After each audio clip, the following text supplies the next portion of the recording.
ꯈꯨꯔꯨꯝꯖꯔꯤ ꯃꯌꯥꯝ ꯁꯤꯒꯤ ꯄ꯭ꯔꯣꯕ꯭ꯂꯦꯝꯁꯤ ꯃꯌꯥꯝꯗꯒꯤ ꯃꯇꯦꯡ ꯑꯃꯇ ꯅꯤꯖꯒꯦ ꯃꯌꯥꯝ ꯈꯪꯕ ꯌꯥꯎꯔꯗꯤ ꯑꯗꯣꯝꯗ ꯊꯦꯡꯅꯕꯤꯕ ꯃꯁꯤꯒꯤ ꯑꯦꯛꯁꯄꯤꯔꯤꯌꯦꯟꯁꯁꯤ ꯊꯦꯡꯅꯕꯤꯕ ꯌꯥꯎꯔꯗꯤ ꯅꯠꯇ꯭ꯔꯒ ꯑꯗꯣꯝꯗ ꯍꯥꯟꯅ ꯊꯦꯡꯅꯈꯤꯕ ꯑꯗꯒꯤ ꯑꯗꯣꯝꯗ ꯁꯤꯒꯨꯝꯕ ꯄꯥꯔꯠꯁꯦ ꯁꯤꯜꯂꯒ ꯌꯥꯏ ꯁꯤ ꯄꯥꯔꯠꯁꯦ ꯁꯤꯜꯂꯒ ꯌꯥꯈꯤꯕꯅꯤꯒ ꯍꯥꯏꯕ ꯑꯗꯨꯝꯕ ꯄꯣꯠ ꯂꯩꯔꯒꯗꯤ ꯈꯪꯕ ꯌꯥꯎꯕꯤꯔꯒꯗꯤ ꯃꯇꯦꯡ ꯄꯥꯡꯕꯤꯌꯨ ꯁꯤꯒꯤ ꯀ꯭ꯔꯣꯃꯥꯒꯤ ꯑꯩꯈꯣꯏꯒꯤ स्प्लिट एसी की आउटडोर की यूनिट है आउटडोर की यूनिट की फैन से अमुक पतोंदा सत्सब अदगी अमुक लेप अमुक सत्प अमुक लेप अदु खत नतना मखोन से यामना कन्ना खोगी खोंग बाय तारेको से एसी मनुंग सिदा हाय तारे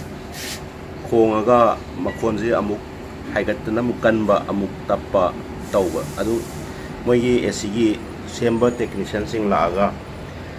सेमंबदा हाइब तारे सेमंबदा मोइना मपानदगी अदुम येंगागा हाय तारे सि मपानदगी अदुम येंगागा खोगी सिदी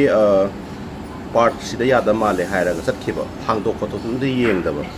अदुगा हायरिबा पार्ट जो खोई पीसीबी बोर्ड अमा सिल्ले सिल्लकांदा अदुदसु अमुक पुंग अमा मखाय गुंबा थाराकांदा हानागी थोके प्रॉब्लम दो चप मानना थोकबा हाय तारे अदुन ताकपदि हायरिबा पीसीबी बोर्ड दुदा यादबा नत्रे अतोप मनुंगदा करायदनो मदि सम याद्रबगी पोट अमगी अतुंगिना सि तौरइनिदनको अदुदा मखोय लाइबजिंग दुजु टेक्नीशियन दुजु सि यादबोइनिना एजेक हाइबा ngamdaba सि यादा माले हायरे पोटु चेंज तौरे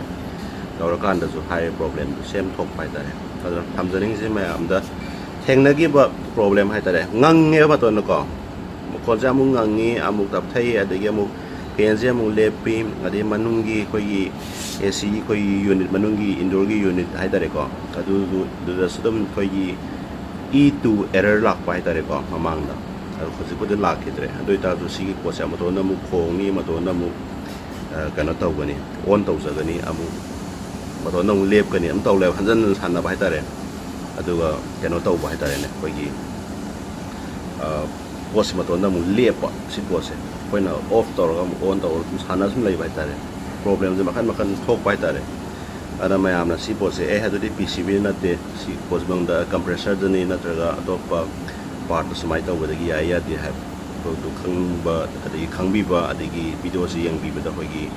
एसी सेम्बर टेक्नीशियन सिंग यारगा जो हैपेटन कमेंट थंबिउ मरमदि कोई टेक्नीशियन लाखदा कोइना सजेशन तौबा यानिंगाय हाय तारे को मोगी हाइरेना लाइजिंग दो सेम्बदा हाइद्रगदि याम प्रॉब्लम निदना अदुम तंग रिक्वेस्ट तौजगे मयामदा अमतंग यारगदि टेम पांबिउ